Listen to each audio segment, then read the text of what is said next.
Ẹ kú dédé wòyí o. Orúkọ mi ni Sam Adeosun. Ojo Aanu òun ló tún dé sí ojú ìwòran yín àti sí etí ìgbọ́ yín. Ẹ jẹ́ a gbàdúrà. Ọlọ́run wa dúpẹ́ lọ́wọ́ yín lọ́pọ̀lọpọ̀ fún oore ọ̀fẹ́ ọ̀tun ìtẹ́ tún fún wa lónìí. Àwa yìn lógo nítorí pé ẹ̀yin Ọlọ́run tọ́jú wa. A dúpẹ́ fún àánú yín, a dúpẹ́ fún oore ọ̀fẹ́ yín. Ohun gbogbo lọ dédé fún ayé wa, Olú ẹ gbà ọpẹ́ wa. Mo gbàdúrà fún yín lónìí lẹ́ẹ̀kan sí. Ọlọ́run yóò tún fi ọ̀rọ̀ rẹ̀ hàn wá. Agbára tá sì fi tẹ̀lé Ọlọ́run àfi fún wa ní orúkọ Jésù Kristi Olúwa wa. Àmín. Tó ẹ̀yin ọmọ Ọlọ́run, mo tún dúpẹ́ lọ́wọ́ yín fún oore ọ̀fẹ́ ètò Ọlọ́run fún yín pé ká tún jọ wo ọ̀rọ̀ Ọlọ́run, ká jọ kẹ́kọ̀ọ́, ká tún mọ̀ nǹkan tá a ti mọ̀ tẹ́lẹ̀. Tẹ́ pé àwọn Yorùbá sọ pé ẹnìkan kì í gbọ́n tán,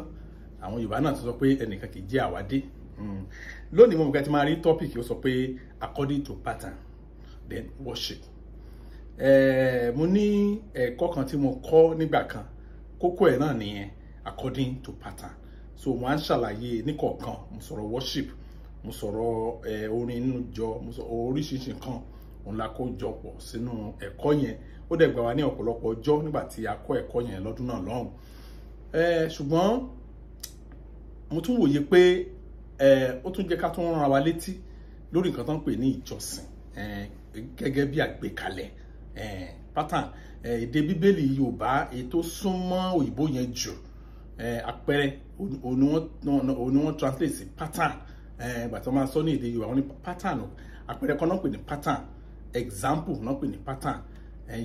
Àgbékalẹ̀ gẹ́gẹ́ bí nǹkan tá a gbé kalẹ̀. Ẹ rí i pé àwọn òyìnbó pè ní model, that is tí wọ́n bá fẹ́ ṣe mọ́tò wọ́n á kọ́ ṣe ní kékeré, wọ́n á wò bó ṣe máa rí, wọ́n á ṣe ní bóńbóló báyìí model. Tí wọ́n bá pé model ni a lò, ó súnmọ́ pattern gan gẹ́gẹ́ bí àgbékalẹ̀ tí òun ni mo fẹ́ lò. Ṣùgbọ́n tí wọ́n bá ń ka Bíbélì Yorùbá,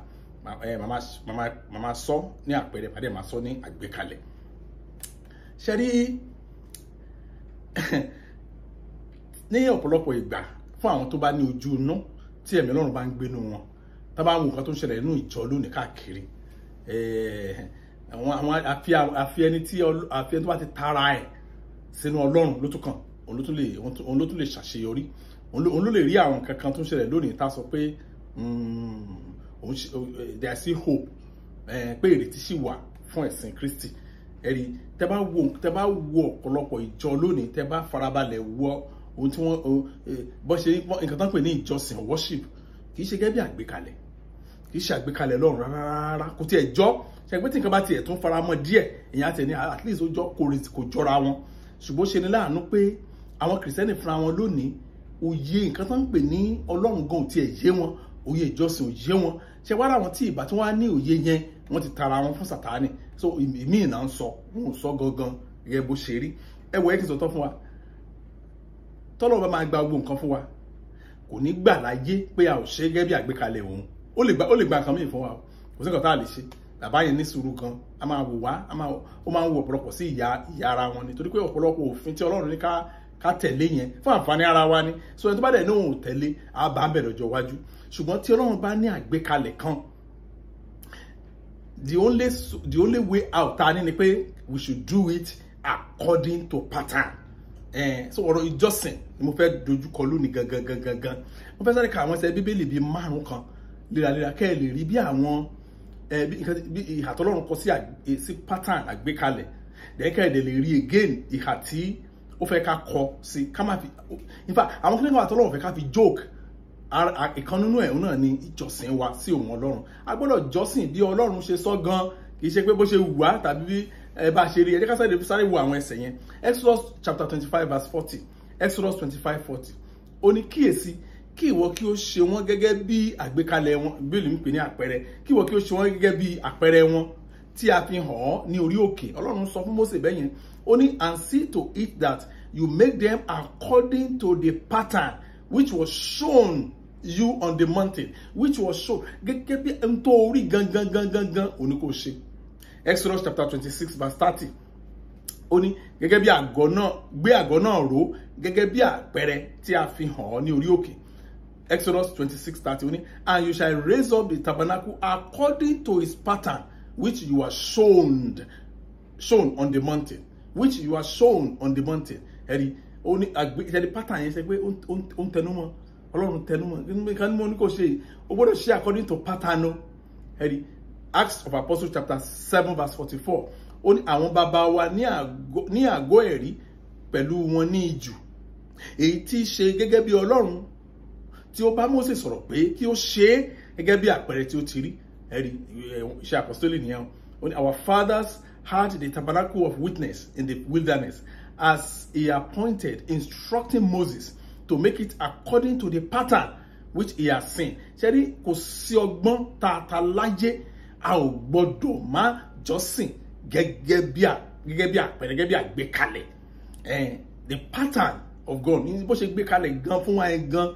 ẹ wò tá bá jọ́sìn tá bá ṣe ohun gbogbo kátẹ̀má kì í tí ṣe ìjọ́sìn nìkan tá bá ṣe ohun gbogbo tí Ọlọ́run fi àgbékalẹ̀ hàn wá tá bá modify ẹ̀ tá bá edit ẹ̀ tá bá fi kún tá bá yọ kúrò kò sí ọ̀nà àbáyọ fún tàn mọ́ ẹ̀rí ẹni a máa gbé lábẹ́ ìbínú Ọlọ́run ni. Philippians chapter 3 verse 17 ará ẹ jùmọ̀ ṣe àfarawé mi ẹ ṣe àkíyèsí àwọn tí ń rìn bẹ́ẹ̀ àní bí ẹ ti ní wa fún àpẹẹrẹ. Ẹ̀rí in fact that's why I'm sọ fún yín pé pattern kò túmọ̀ sí àpẹẹrẹ ní èdè Yorùbá ó jinlẹ̀ jù bẹ́ẹ̀ lọ àgbékalẹ̀ ni. Ẹ̀rí ó ní brethren join in following my example and note those who so walk as you have us for a pattern. Ẹ̀rí Ọlọ́run nǹkan tí apostoli yìí ń sọ apostle nǹkan náà àwọn apostoli ń sọ ni wípé tẹ́ ẹ bá fẹ́ sin Ọlọ́run ẹ wo àgbékalẹ̀ tiwa ẹ má fi kún ẹ má yọ kúrò òun ní kẹ́ ṣe ṣùgbọ́n ṣe láàrin lóde nǹkan àwọn tí àgbékalẹ̀ ti yàtọ̀ even from one church to the other doctrine là ń bá kiri a ò bá bíbélì yẹ kó jẹ́ doctrine gbogbo èèyàn pátá kò yẹ kó sí àgbékalẹ̀ míì ju nǹkan tí bíbélì sọ gangan. 2 Timothy chapter 1 verse 13 ó ní ohun tí o gbọ́ láti ọ̀dọ̀ mi pàámọ́ gẹ́gẹ́ bí àpẹẹrẹ ẹ̀kọ́ rere nínú ìgbàgbọ́ àti ìfẹ́ Kristi bí ìtumọ̀ bíbélì tèmi ṣe sọ pé pàámọ́ gẹ́gẹ́ bí àgbékalẹ̀ ẹ̀kọ́ rere, that is hold fast the pattern of sound word, the pattern of sound word. Ẹ̀dì mo kàn ní kí n sáré ka àwọn kìnìyàn fún akẹ́ lè mọ ìhà tí Ọlọ́run kọ sí àgbékalẹ̀ tó ti gbé kalẹ̀ pattern tó fi lẹ̀. Ẹ̀dì tó bá ti wá jẹ́ nípa ti ìjọsìn o nǹkan mẹ́rin òun lè ká kíyèsí nǹkan mẹ́rin tí nǹkan mẹ́rin yẹn bá yingin tá a bá farahàn nínú irú ìjọsìn bẹ́ẹ̀ nǹkan tí mo ṣáà mọ̀ nípa Ọlọ́run ni pé èèyàn máa bọ́ sínú ìbínú ẹ̀ mi ò mọ̀ ẹni yẹn pé tí Ọlọ́run tí àgbékalẹ̀ tó fún wa tá a bá yẹ̀gẹ̀ ká kú bẹ́ẹ̀ pẹ́rẹ́ ẹni yẹn bọ́ sínú ìbínú àti ìjà Ọlọ́run nìyẹn nǹkan tó túmọ̀ sí nìyẹn. Now kí ni àwọn kan tá a máa kíyèsí nínú ìjọsìn wa? Àkọ́kọ́ ẹ̀ tí akọ́lẹ̀ síbi ni consider the object of worship. Kíyèsí ẹni tẹ́ ń jọ́sìn sí, kí lẹ̀ ń jọ́sìn sí, kí lẹ̀ ń jọ́sìn fún. Ṣókùtà lẹ́gbẹ́ rí pé babaláwo àwọn ṣẹ́rí ìjọ lónìí hypocrisy àgàbàgebè wọ́n ní ní ẹ̀kúnrẹ́rẹ́. Tẹ́ bá dé ọ̀dọ̀ babaláwo ẹ tó ń bọ ìṣù ẹ ti máa rí kùtà ìṣù ẹ lẹ́lẹ̀. Ẹni tó ń bọ Ṣàngó ẹ ti rí object Ṣàngó ohun tó ń sìn nìyẹn. Ṣùgbọ́n tẹ́ bá dé church ìtẹ́lómi ń sè wà ní kọ̀rọ̀ bọ̀ tí wọ́n á gbàgbé lébù sókè níbi tó burú dé. Ẹ wo àwọn kan ń wo ìjọsìn gẹ́gẹ́ bí òde ara aṣọ lásán. Ìgbàgbọ́ wọn ni pé ó máa ń yà mí lẹ́nu mo sọ́ọ̀rì o èyí má bínú tí má gbọ́ tẹ́nìkan bá ní ẹ̀mí lọ́nà kó máa wọ white nígbà tẹ́ni ẹ jẹ́ comedian ni màá rẹ́rìn pé ṣé ẹni tó ń sọ̀rọ̀ ẹ̀ báyìí ó gbà pé gbogbo èèyàn tó ń bá ti sọ fún lọ́pọlọ wọn dọ́ta bíi tiẹ̀. Ọlọ́run lè sọ bẹ́ẹ̀ ni mo sọ fún àwọn ní fún gbòò mọ́ ní irọ́ kò yé yín ni understand ni ibi tí mo wà tí mo ti ń bá yín sọ̀rọ̀ ẹ̀ tẹ́ bá adúrú náà tó kọjú sí mi on all sides tó wà abẹ́ adúrú náà yẹn gan sẹ́ ooru ni inú bí tí mo wà wọ́n gbé èsì síbẹ̀ òṣùwọ̀n iná yẹn ti pọ̀ jù.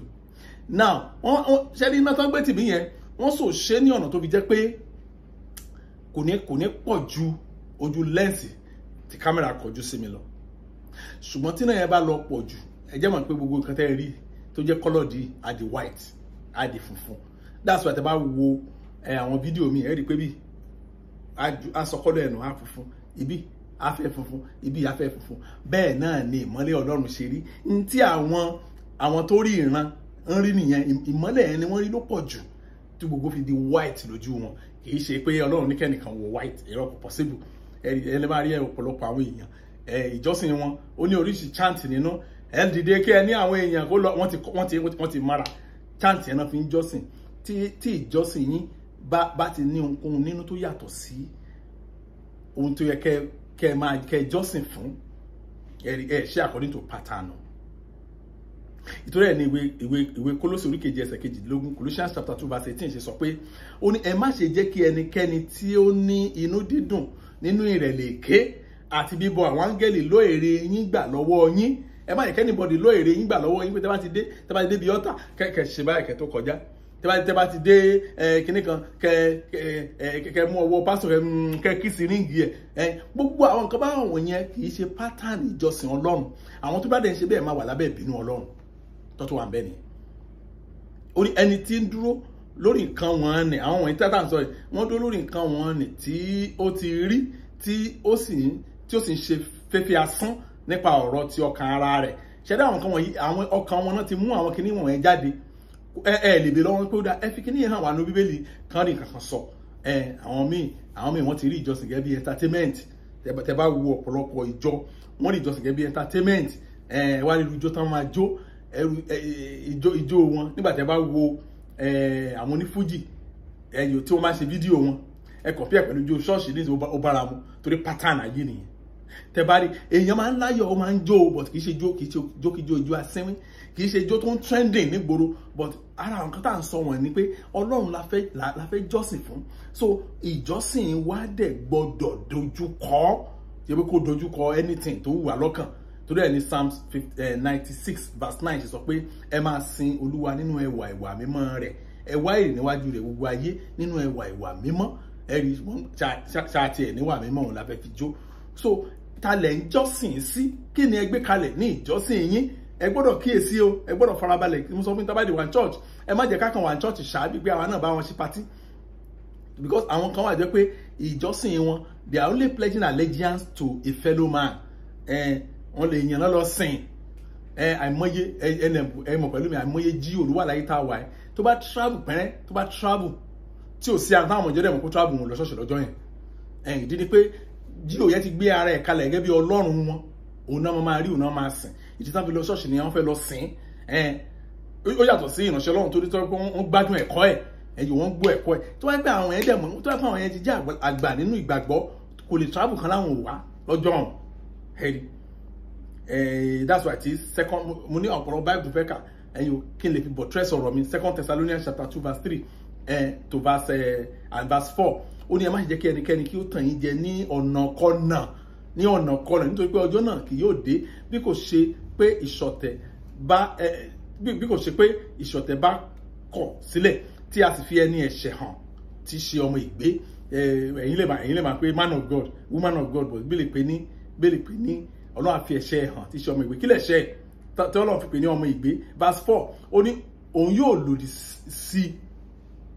yóò sì gbé ara rẹ̀ ga sí gbogbo ohun tí à ń pè ní Ọlọ́run. Ẹ ti rí wọn tá a máa sọ̀rọ̀ báyìí sí báyìí àwọn ń dorí ara wọn kọ́ àwọn mi ní kí pásọ̀ máa lo ara ẹ̀ gẹ́gẹ́ bí àpẹẹrẹ o mi ní kí pásọ̀ máa sọ orí Ọlọ́run náà ayé ẹ̀ o but gbogbo tó bá ń sọ pátápátá ṣàbẹ̀ káwọn èèyàn mọ̀ pé òun àtọ̀ Ọlọ́run òun lẹ́gbẹ́ ẹ̀rí. Ó ní tí ń gbé ara rẹ̀ ga sí gbogbo ohun tí à ń pè ní Ọlọ́run tàbí tí à ń sìn dé ibi pé yóò gbé ara rẹ̀ jókòó nínú tẹ́ḿpìlì Ọlọ́run yóò sì pe ara rẹ̀ ní Ọlọ́run. Tẹ́ bá dẹ̀ wò wọ́n lónìí wọ́n ti sọ̀rọ̀ àwọn ọ̀dọ̀ Ọlọ́run gangan àwọn èèyàn gan ò ní iye mọ́ táwọn èèyàn bá sọ òun labẹ́ gé ẹ̀rí tá bá ti sọ lẹ́nu báyìí òun náà gbàgbọ́ àwọn èèyàn tẹ̀ fẹ́ mọ̀ nǹkan tí bẹ́ẹ̀ lè sọ mọ́ láyé tá a wà torí pé àwọn tó jẹ́ olórí wọ́n ti sọ̀rọ̀ àwọn di Ọlọ́run ẹ̀rí. Àwọn míì ti rí ìjọsìn gẹ́gẹ́ bí social gathering tàbí club níbi tí wọ́n ti máa fẹ́ fún we are member we are church we are member of social church tàbá dẹ̀ wò nǹkan tó ń ṣe bẹ́ẹ̀ pátá social gathering ní gbogbo programs wọn orí nǹkan ta yé òun ló dúró lé lórí. So ta ni ó yẹ kí ìjọsìn wa lọ fún gbogbo àti máa ń sà Ọlọ́run ni òun ni ìbá ṣe kọ́ ní Psalm 99 verse 5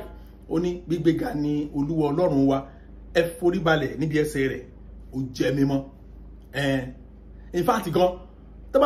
object of your worship tó bá ti kúrò ní Ọlọ́run kò gbọdọ̀ even tó bá jẹ́ áńgẹ́lì gan pàápàá elu ẹ̀ wà ní abẹ́ ìbínú Ọlọ́run. Ẹ má bínú wọn káwọn ìjọ kan wà jẹ́ pé wọ́n tó máa ń gbàdúrà wọ́n á pe Michael sí, wọ́n á pe Joseph sí, wọ́n á pe Uriel sí. I'm telling you, wo Bíbélì ni. Ṣé àgbékalẹ̀ ènìyàn, àgbékalẹ̀ olórí yín òun lè fẹ́ tẹ̀lé àbí nǹkan tí Bíbélì sọ? Ẹ jẹ́ kí n kàn wà nínú ìwé Ìfihàn, Revelation 22 verse 8 and verse 9. Fẹ́ kẹ́ rí kíní kan bẹ̀. Revelation chapter 22 verse 8 and 9. Inú mi dùn pé Bíbélì yín àti pé àṣìṣe Bíbélì tèmi, ṣùgbọ́n tàbá ṣínú ẹ̀wò kankan la máa bá ń bẹ̀. Revelation 22 verse 8 ó ní, èmi Jòhánù ni ẹni tí ó gbọ́ tí ó sì rí nǹkan wọ̀nyí. Nígbà tí mo sì gbọ́ tí mo sì rí, mo wólẹ̀ láti forí balẹ̀ níwájú ẹsẹ̀ áńgẹ́lì náà. Ṣẹ́gbọ́n, ó fẹ́ forí balẹ̀, ó fẹ́ máa jọ́sìn fún, tí ó fi nǹkan wọ̀nyí hàn mí. Verse 9. Nígbà náà ni ó wí fún mi pé ìyẹn áńgẹ́lì yẹn wá ń dá lóhùn nígbà tí ó fẹ́ jọ́sìn lábẹ́ ẹsẹ̀. Ó wá wí fún mi pé wò ó, má ṣe bẹ́ẹ̀, ìránṣẹ́ ẹlẹgbẹ́ rẹ ni mí. Ṣẹ́gbọ́n bẹ́ẹ̀, áńgẹ́lì ló sọ fún Jòhánù bẹ́ẹ̀, ó ní ìránṣẹ́ ẹlẹgbẹ́ rẹ ni mí, àti ti àwọn arákùnrin rẹ wòlíì, àti ti àwọn tó ń pa ọ̀rọ̀ inú ìwé yìí mọ́. Forí balẹ̀ fún Ọlọ́run. Can you see that? Forí balẹ̀ fún Ọlọ́run. Tí ìjọsìn yín bá ti dojúkọ áńgẹ́lì gan pàápàá, abẹ́ ìbínú Ọlọ́run lẹ́ni yẹn máa wà. Àwọn ogun kan máa jà, ogun onímọ̀ tí mo ogun yẹn, àwa àdẹ̀gbà ogun àdúrà tó fẹ́ gbà, ṣùgbọ́n ìbínú Ọlọ́run wà bẹ́ẹ̀. Ẹ ṣe rí ọ̀pọ̀lọpọ̀ ìkíní kan fẹ́ ká mọ̀ pé àdúrà, olùgbàtà tó ní òye àdúrà, pé àdúrà kìí ṣe bí wọ́n ṣe sọ yìí. Kìrìsìtẹ́nì kan máa ń gbàdúrà lọ gbúrúgbúrúgbú, wọn kì í dúró pé ẹgbọ́. Àwọn kìrìsìtẹ́nì Bíbélì ò ṣe bẹ́ẹ̀, àwọn tó mọ Ọlọ́run Bíbélì ò ṣe bẹ́ẹ̀. Tí nǹkan bá ṣẹlẹ̀, wọ́n máa padà sọ́dọ̀ Ọlọ́run yẹn ni pé ẹ̀sà kí ló dé? Àwọn ìrí tá a rí kò yẹ ká máa rí. Ọlọ́run á ní nǹkan báyìí ló ṣe, ṣùgbọ́n tiwa ò rí bẹ́ẹ̀. Tí nǹkan bá ṣẹlẹ̀ báyìí, àwọnú àwẹ̀ nìyẹn, abẹ̀ sí gbàdúrà lọ nìyẹn. Ṣùgbọ́n ẹ wò báyìí, ṣé nínú ìjọsìn yín ní ṣọ́ọ̀ṣì yín ṣáńgẹ́lì ń gbàdúrà sí? Kì í ṣe Ọlọ́run alààyè. Ẹ fi nǹkan míì kún. Àwọn kan tí wọ́n báyìí kì í ṣe áńgẹ́lì, àwọn tí ń gbàdúrà sí Màríà mímọ́. Ẹ má yẹ ká lọ jù kó má dà pé à ń pẹ̀gàn ìjọ. Ṣùgbọ́n òkúrò tó wà bẹ́ẹ̀ tí Bíbélì sọ fún wa nìyẹn. Nígbà tí ẹni yẹn fẹ́ sin áńgẹ́lì tó fẹ́ forí balẹ̀ fún, tó fẹ́ máa yìn, ó ní irọ́ o, má ṣe bẹ́ẹ̀, èmi tó ń wò yìí the same thing ni wá. Lóòótọ́ áńgẹ́lì lèmi, èèyàn ni wọ́, ìdìsẹ́ ẹlẹgbẹ́, ó ní ẹlẹgbẹ́, ìránṣẹ́ ẹlẹgbẹ́ rẹ lèmi àti ẹ. Ìránṣẹ́ ẹlẹgbẹ́ rẹ náà ni bí àwọn wòlíì ẹ àti àwọn tó bá gbọ́ràn sí Bíbélì. Ìránṣẹ́ kan náà ni gbogbo wa. Ó ní èyí tó bá forí balẹ̀ fún mi, forí balẹ̀ fún Ọlọ́run. Tí ó sọ nìyẹn. Mo dẹ̀ like ìbò ẹ̀ gan. Verse 9 yẹn, ó ní, then he said to me, see that you do not do that, for I am your fellow servant and of your brethren the prophets, and of those who keep the words of this book, worship God. So tẹ́ máa forí balẹ̀ fún gbọ́dọ̀ jẹ́ Ọlọ́run nìkan. Tá bá ti gbé sókè báyìí pé ṣe rí kọ́ọ̀pù rèé, kì í ṣe kọ́ọ̀pù lásán, kọ́ọ̀pù agbára ni. Ẹ nàka sí kọ́ọ̀pù yìí, kẹ́ sọ pé kí kọ́ọ̀pù yìí kó gbà yín látòrí omi inú ẹ̀ máa fún yín mu. Tẹ́ bá ti ṣe bẹ́ẹ̀, abẹ́ ìbínú Ọlọ́run ni. The object of your worship should be God and God alone. Òun ló fà á tí àwọn Hébérù mẹ́ta yẹn tí wọ́n fi gbà láti kú dàkan forí balẹ̀ fún èrè, torí pé àwọn ti ní ẹ̀kọ́ yẹn, ó ti jìnlẹ̀ nú ayé wọn. Ẹ ká lọ wo nǹkan kejì. Consider the attitude of worship. Wọ́n ní kó rí dájú pé ọkàn wo ló gbé lọ wá jọ́sìn, ọkàn wo lẹ̀ ń gbé lọ ní ṣọ́ọ̀ṣì yín jọ́sìn. Ṣẹ́rí ó máa ń pa mí lẹ́rìn gan. Tí n bá rí àwọn kìrìsìtẹ́nì àti àwọn pásítọ̀ wọn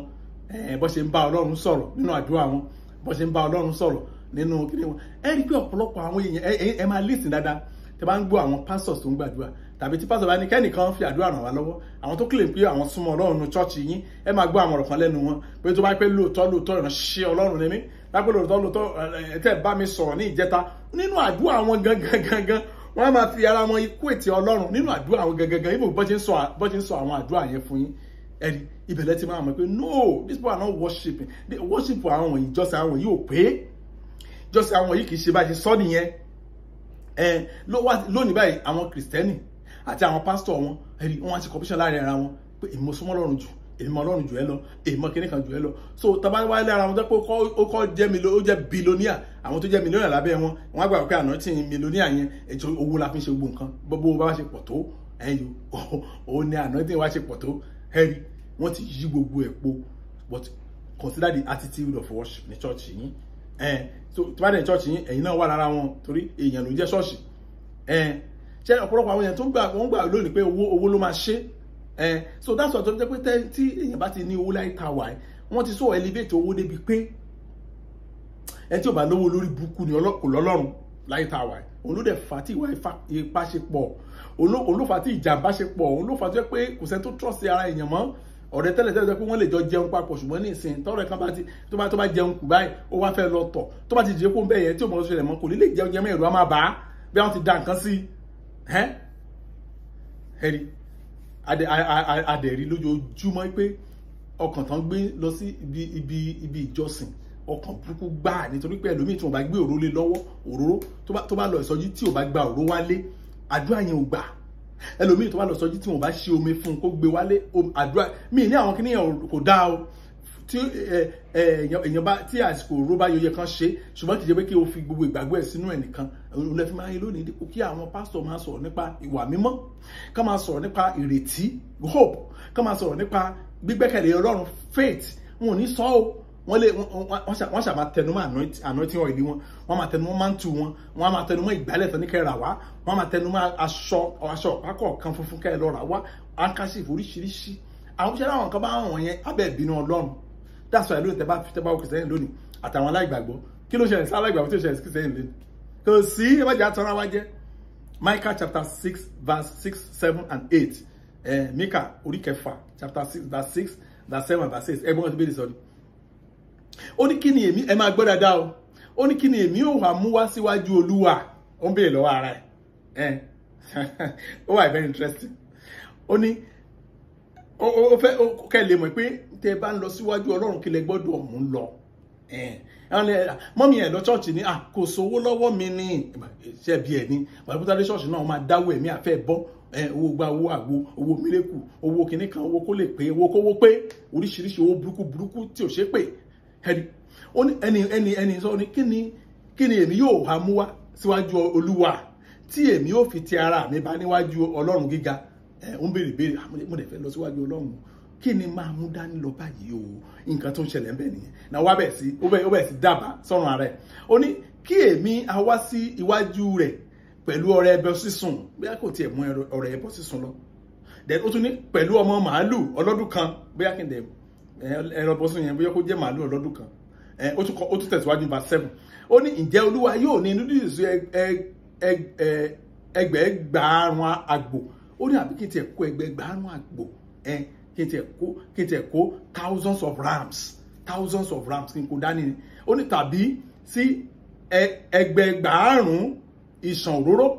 ó ní àbí tí ìbá dẹ̀ kó thousands of rams kí ni mo tún lè kó yẹn o mo lè kó 10,000 rivers of oil káàná kó òróró kan máa ṣàn kí n gbé lọ síwájú Olúwa ó tẹ̀síwájú ó ní èmi yóò ha fi àkọ́bí mi sílẹ̀ fún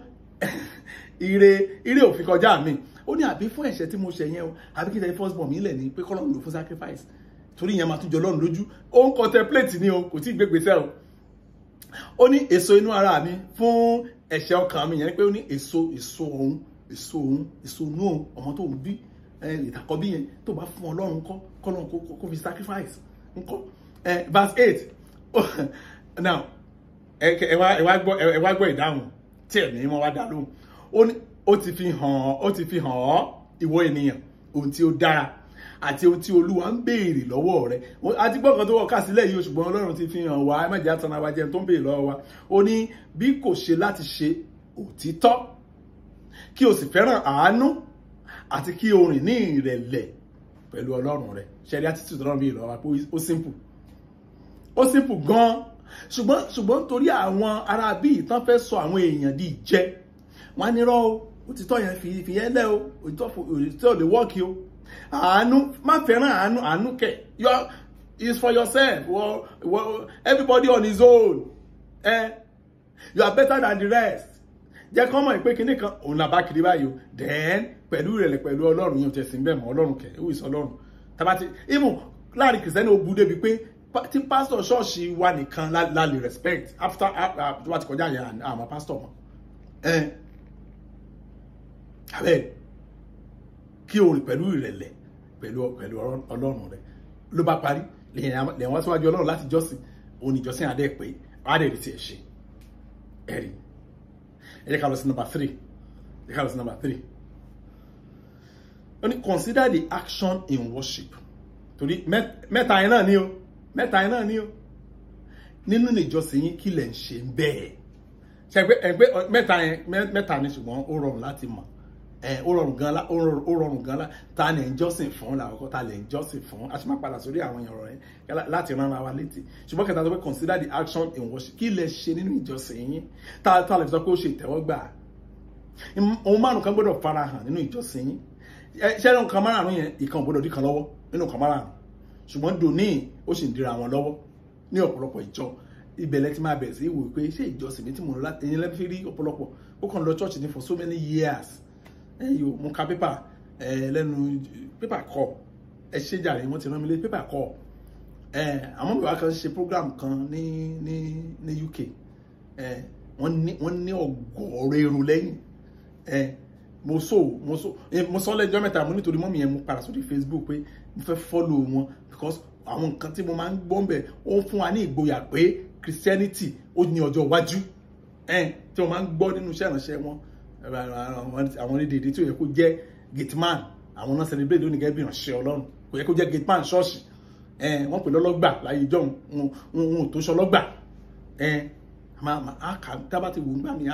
tábà tún wo gbọ́ ọ̀rọ̀ wọn ń gbà mí àti ṣé lè ṣẹlẹ̀ lóòótọ́ ní láyé tá a wà yìí àmọ́ máa béèrè wọn ni tí ò bá ṣẹlẹ̀ ẹ̀yìn ò ní sọ ẹ̀rí kí ni àwọn nǹkan tó farahàn nínú ìjọsìn yín kéèyàn kan máa wéṣì ayé ẹ̀ dànù lẹ́ni náà ni ìnáwó ń ṣàlàyé ní ṣọ́ọ̀ṣì kan ẹni tó ń bá pásítọ̀ ṣiṣẹ́ directly tó dẹ̀ fẹ́ ṣe ọpẹ́rẹ́ tán tó gbàdúrà fún pé má wọrí àlàáfíà ni tó wá ṣe tó dẹ̀ kú àlè blame pásítọ̀ bóyá kò àrísọ́pọ̀ ló pààyàn tí ẹni kúkú gbàdúrà sọ́rọ̀ ni kó dáhùn àdúrà yẹn ṣùgbọ́n àdúrà ò gbà ó kúkú yà nígbà tó dẹ̀ torí pé kò dàgbà nígbà tó dẹ̀ wà tó kú tán n ò ṣojú ẹ̀wọ̀n tó ṣẹ̀yìn ẹ̀ ó dẹ̀ ṣẹ́ dáìsí pẹ̀lú pásítọ̀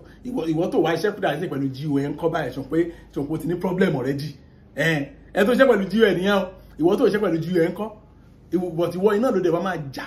tó bá ní sọ̀rọ̀ GON òun náà máa jà don't talk to our father tó máa ní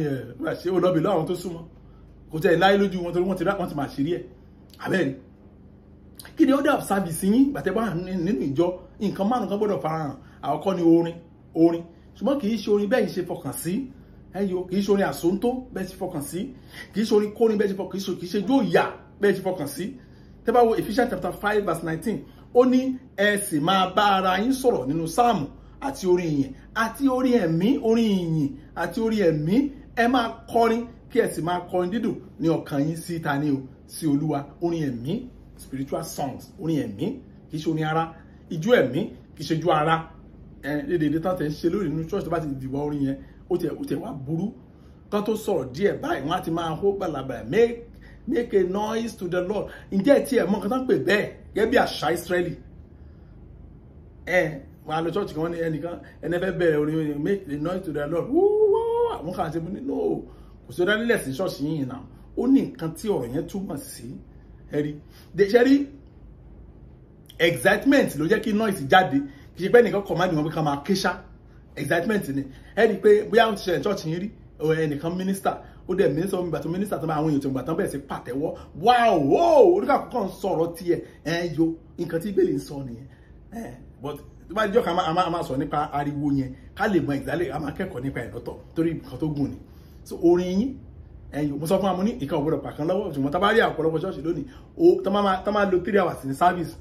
orin ni gbogbo ẹ̀ kò tẹ̀ sọ̀rọ̀ Ọlọ́run kan ọ̀rọ̀ Ọlọ́run kẹ̀ tẹ́bá tẹ̀ wọ àwọn church lónìí àwọn mẹ́rin ló ṣe ń ṣe Sunday classes yẹn mọ́ bá ṣe gbé kàdá ìjọ Sunday school dẹ̀ ní backbone church òun ló gbé church ro ẹ̀kọ́ òun ló gbé church ro ṣùgbọ́n kò sáàyè ẹ̀kọ́ mọ́ lónìí àyè ìgbafẹ́ ijó asẹ́wín kan in tó gbalẹ̀ kan lónìí nìyẹn ó dẹ̀ ṣe ní láàánú lọ́pọ̀lọpọ̀ ẹ̀rí ìkejì nínú kí lẹ̀ ń ṣe nínú ìjọsìn yín mo ní nǹkan márùn ni yẹn náà ni àdúrà kì í ṣe àwọn àdúrà òfégè tá à ń gbọ́ lónìí o ẹ̀rí mo wà ní church ni ó ti ṣe díẹ̀ báyìí mo wà ní church wa kan gbà yẹn láàárọ̀ a sì ń àwọn èèyàn ṣẹ̀ ń dé but church kan ti ṣáájú wa bẹ̀rẹ̀ ìsìn nítòsí ọ̀dọ̀ wa ẹ̀rí bẹ́ẹ̀ ni a kàn gbọ́ gbọ̀ngàn sínú one speaker gbọ̀ngàn pé praise the Lord wàá sọ fún Ọlọ́run gbogbo tó lé mi débi níjọ́ Sunday nígbà tó lọ́run rí kó àgbẹ̀ ká wá sí òun the first time agbọ́n ní gbogbo tó lé mi débi mo ní ṣẹ̀rí báyìí ogun ló lé ẹ kiri tó tún lé ẹ wọnú ṣọ́ọ̀ṣì yín lójú Ọlọ́run ṣọ́ọ̀ṣì yín ẹ̀rí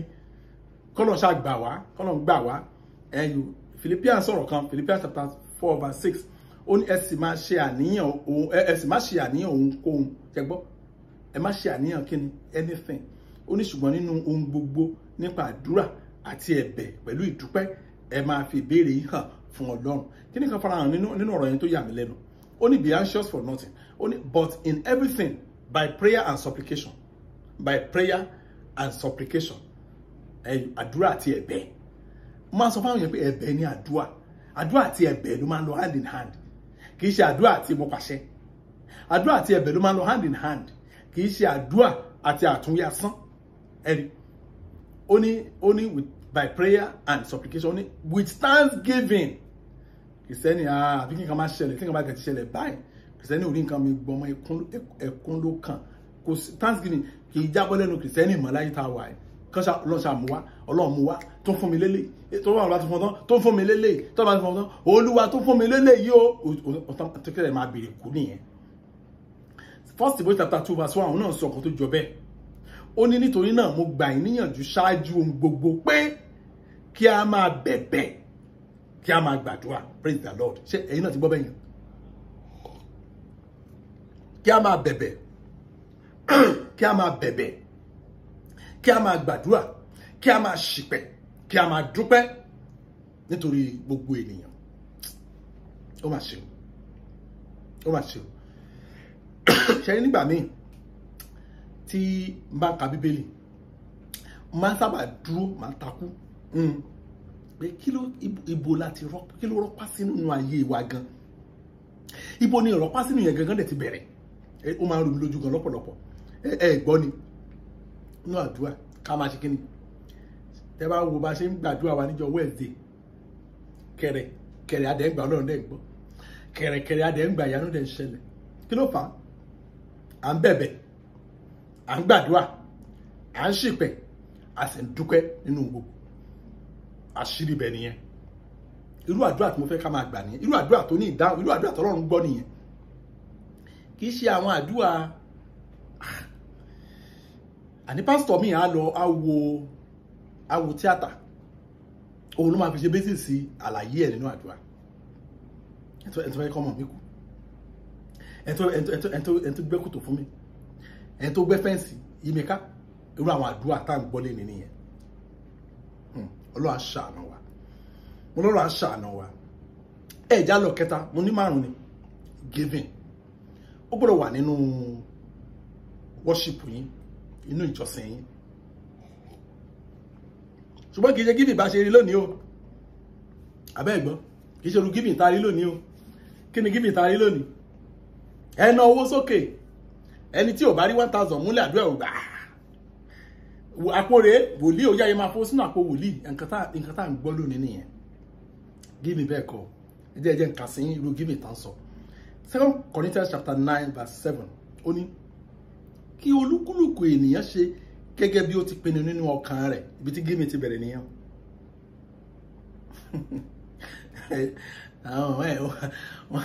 wọ́n rí wọn kà wọ́n bẹ́ẹ̀ ká bẹ̀rẹ̀ wọ́n mìírí ó ń ṣàwá náà bẹ́ẹ̀ kí olúkúlùkù ènìyàn ṣe gẹ́gẹ́ bí ó ti pinnu ní ọkàn rẹ̀ àṣírí àkọ́kọ́ nìyẹn mọ́mì owó tẹ̀ ń dá ṣọ́ọ̀ṣì ṣe pinnu nínú ọkàn yín ni ṣẹ́rọ́ tí báwa náà ń lọ ṣọ́ọ̀ṣì àwọn náà ní ṣọ́ọ̀ṣì tá à ń lọ àwọn ọmọ ìjọba ẹ̀yin náà dáhùn ẹbí dá mi lóhùn o ṣé ẹ pinnu ní ọkàn yín ni ọrẹ tẹ́ fẹ́ fi lẹ̀ yẹn àbí wọ́n ti put pressure lẹ́yìn lórí ṣọ́ọ̀ṣì mi pásọ̀ kan sọ pé ó ní láíláí òun lè fẹnu sọ pé owó yín kéré o ó ní bọ̀ tó mọ bó ṣe máa gbé ọ̀rọ̀ yẹn kalẹ̀ kan tó bẹ̀rẹ̀ sí dá ọrẹ mọ bó ṣe máa Ọlọ́run ṣàánú. Mo ní in other words you know how to manipulate them ó ní ẹ ká lo manipulation ẹ ká lo English mi ó ní kí olúkúlùkù ènìyàn ṣe gẹ́gẹ́ that is 2 Corinthians chapter 9 verse 7 kí olúkúlùkù ènìyàn ṣe gẹ́gẹ́ bí ó ti pinnu ní ọkàn rẹ̀ kì í ṣe àfi ìkùnsínú ṣe tàbí tí àìgbọ́dọ̀ má ṣe ṣẹ̀dẹ̀bẹ́yìn wọ́n ti put pressure lé lórí ẹlẹ́gbẹ́ ẹ̀fẹ́ ẹ̀kọ́ ìgbọ́dọ̀ san tẹ́ ẹ̀ bá ti fowó lẹ̀ lénìí ẹ̀ẹ̀dá ọ̀rẹ́ lónìí wọ́n á sọ organize church débi pé ẹni tí ò bá fowó lẹ̀ wọ́n dà mọ̀ ẹ tó ẹ bá kéré wọ́n dà mọ̀ ẹni ọmọ bí sọ pé nítorí Ọlọ́run fẹ́ onídùn àwọn tọ́lọ́run fẹ́ nìkan ni àwọn onídùndùn ọlọ́rẹ̀ àwọn tọ́lọ́run fẹ́ nìkan ni ṣé gbogbo tẹ́ ń ṣe yẹn lábẹ́ ọgbọ́n àìdíà ọgbọ́n jìbìtì ọ̀tọ́ gbà yẹn ẹ̀ẹ̀kan tó jí àwọn ọ̀nà méjì ni Ọlọ́run nínú ìsìn rárá tọ́ mo sọ pé kí ló wà nínú ìjọsìn kí làwọn èròjà tó wà bẹ́ẹ̀ ìkẹta bẹ́ẹ̀ ni communion ṣé níbi gan mo ti wá ní concern ìyẹn pé ìjọsìn yín gbọ́dọ̀ ní oúnjẹ alẹ́ Olúwa but mo ní concern bẹ́ẹ̀ ẹ gbọ́dọ̀ ẹ wo mo bẹ̀ yín ẹ má jẹ́ only communion torí pé ẹ jẹ́ wọ́kà o torí wọ́n lè yàn yín gẹ́gẹ́ bí wọ́kà kẹ́ ẹ má tí ì fi ayé yín fún Jésù wọ́n lè yàn yín ní wọ́kà kẹ́ ẹ sì máa dá àwọn ẹ̀ṣẹ̀ wẹ́rẹ́wẹ́rẹ́ lábẹ́ o ẹ má ya ibi oúnjẹ alẹ́ Olúwa o lẹ́yìn ọjọ́ mẹ́ta mọ́mì kan pè mí wọ́n jẹ́ ọmọ ìjọba ní ẹ̀ka ibì kan wọ́n ní àwọn notice pé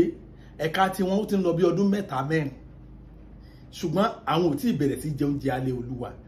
ẹjọ́ má bínú sá ṣé ẹ gbàgbọ́ nínú oúnjẹ alẹ́ Olúwa ni mo á bú sẹ́rìn mo ní bá mi ṣe gbàgbọ́ nínú oúnjẹ alẹ́ Olúwa lára nǹkan tí ìjọsìn dúró lé lórí nìyẹn ṣùgbọ́n mo á ní ṣùgbọ́n nínú gbogbo nǹkan tí èèyàn lè ṣe nínú ìjọsìn oúnjẹ alẹ́ Olúwa yẹn òun ló ní òfin òun ló lófin nínú òfin ẹ̀dẹ̀ le gan mo ní tó tẹ́ ẹ̀ bá ẹ̀wò tí ẹ̀ bá dájú ṣáká pé mo ní èmi ò tí wà convinced pé ẹ̀ka yín tẹ́lẹ̀ belong to yẹn wípé ó jalè Olúwa yẹn àmú yín yé mbẹ àmú yín tẹ̀síwájú so ẹ̀ tí mature ní láti suspend yẹ mo ṣáàdì bọ́ orí fóònù ni mi ò lè rojú wọn ṣùgbọ́n kó lè yé wọn dáadáa mo ní fún àpẹẹrẹ mà lẹ́nu ọjọ́ mẹ́ta yìí mo wá sí ẹ̀ka ìjọ yín mo dẹ̀ débẹ̀ mo dẹ̀ pé ìpàdé àwọn workers ṣùgbọ́n nígbà tí tẹnìkan máa sọ̀rọ̀ níbẹ̀ mo rí pé àwọn kan ọ̀tẹ̀ wà níbẹ̀ wọ́n fẹ́ dìtẹ̀ mọ́ pásítọ̀ wọn mo ní mo rí bẹ̀ mo nígbà tí mo dẹ̀ rí ọ̀tẹ̀ níbẹ̀ yẹn ẹ dákun ara nǹkan tí mo kọ sára ìwé ni pé ẹ máa bẹ̀rẹ̀ oúnjẹ alẹ́ Olúwa ní ṣọ́ọ̀ṣì yìí o mo ní tí n bá lọ announce ẹ̀ bẹ́ẹ̀ ọ̀ràn ni mo dá tí bá dẹ̀ dá ọ̀ràn sí yín lọ́rùn ta ló máa wà lára tó máa bá yín kó ọ̀ràn yẹn mo ti ra fagilé pé ẹ tí mature àṣírí rògbòdìyàn kan láàrin yín so ẹ tí understand nǹkan tó ń gbé ní Christianity nìyẹn bóyá ìjọ yín sì kéré so bóyá tó bá tún wá nígbà míì bóyá ẹ ti máa di ọkùnrin nínú ìgbàgbọ́ á wà bẹ̀rẹ̀ ẹ̀rí mo fẹ́ mú yín lọ sí ẹ̀kọ́ Bíbélì kan mo fẹ́ kẹ́ jẹ́ ká ka ibì kan ní Bíbélì nípa oúnjẹ alẹ́ Olúwa mo bẹ̀ yín tó Ọlọ́run tẹ́ bá ní ẹ̀ṣẹ̀ kọ̀kọ̀ ẹ má bá wọn jẹ́ o ẹ má nítorí pé ẹ jẹ́wọ́ káwọn wọn á fi ń ṣe ẹ̀yẹ́ o ẹ má sọ pé irú mi ni òní wá ní oúnjẹ alẹ́ Olúwa ẹ má rò bẹ́ẹ̀ o tó bá délẹ̀ kò sẹ́ni tó máa bá yàn kó o èèyàn ló máa dá kó nǹkan rẹ̀ ẹ̀rí 1 Corinthians chapter 11 màá ka ẹsẹ̀ tó pọ̀ díẹ̀ 1 Corinthians chapter 11 from verse 26 to verse 30 mo fẹ́ ka ẹsẹ̀ yẹn fún yín 1 2 3 4 5 ẹsẹ̀ márùn-ún ni ẹ̀bọ̀dá àmà mú díẹ̀ 1 Corinthians 11:26 bí èlò sọ pé ní nítorí nígbàkúùgbà tí ẹ bá ti ń jẹ ara àkàrà yìí yẹn Holy Communion tí ẹ sì ń mu nínú ago yìí ni ẹ tún sọ nípa ikú Olúwa ẹ máa ṣe eléyìí títí yóò fi padà dé instruction tí wọ́n fún àwa Kristẹni nìyẹn pé tá bá ti ń jẹ ara Olúwa tá a sì ń mu nínú ẹ̀jẹ̀ torí kì í ṣe skin Jésù náà gé ẹyin ṣùgbọ́n nígbà tí wọ́n bá ti pèsè ìtàn ó ń ṣe àpẹẹrẹ ẹran àti ẹ̀jẹ̀ ẹ̀ ni verse 27 ó nítorí náà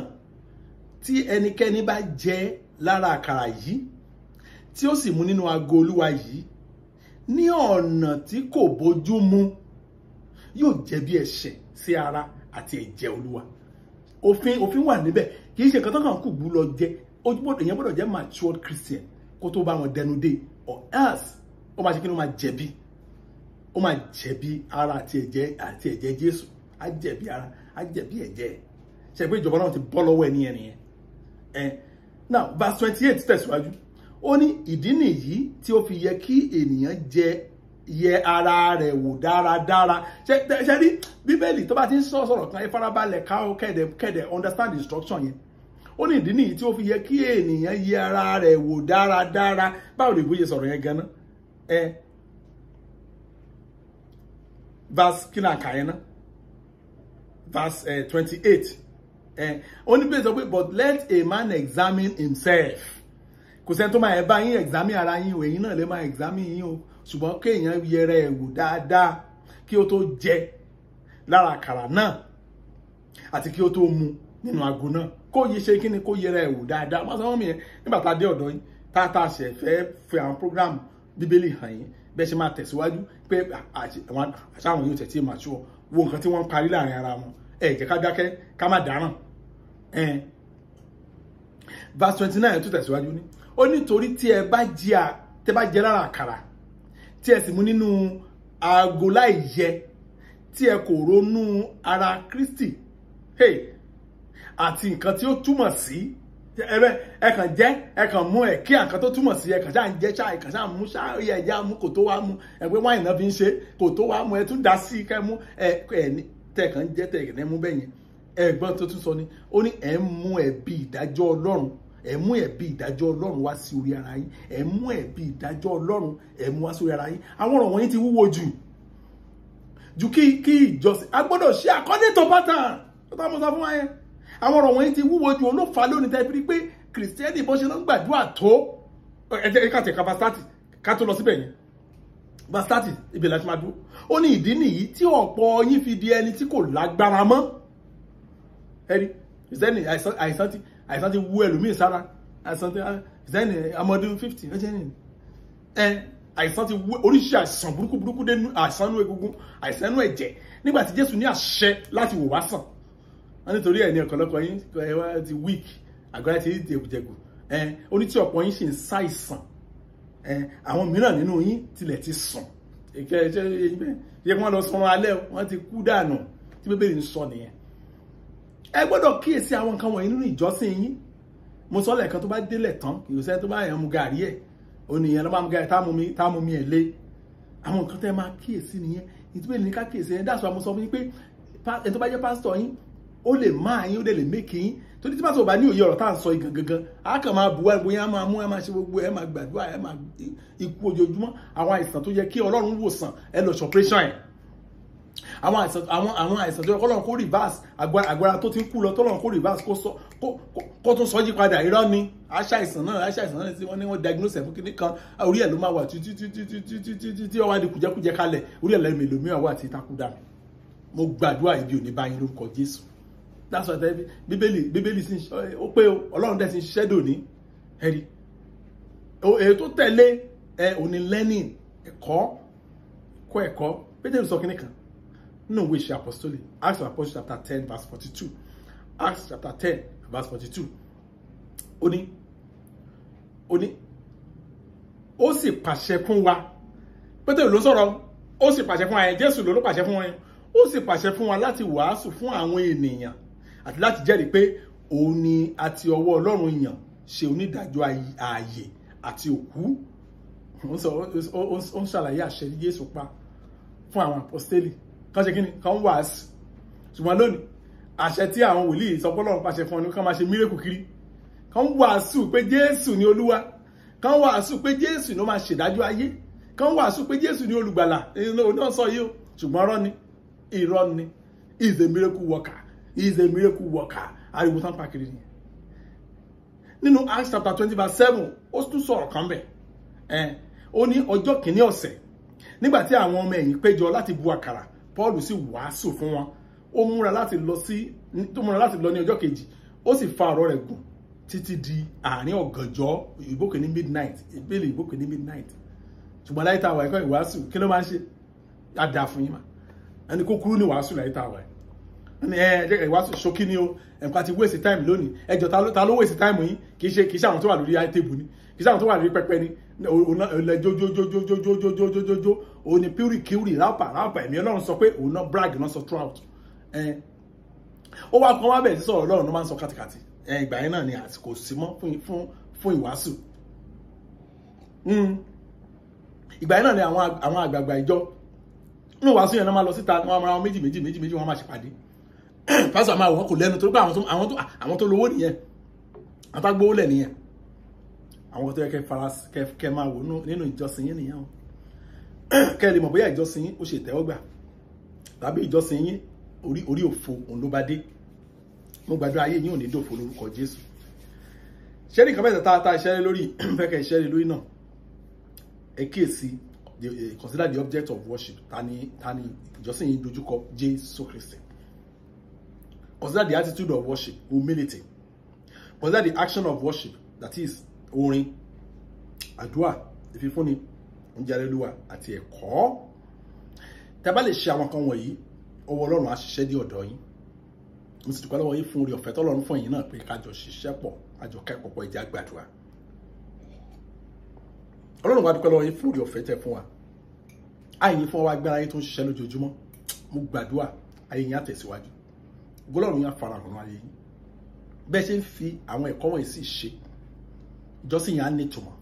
Jésù Olúwa wa.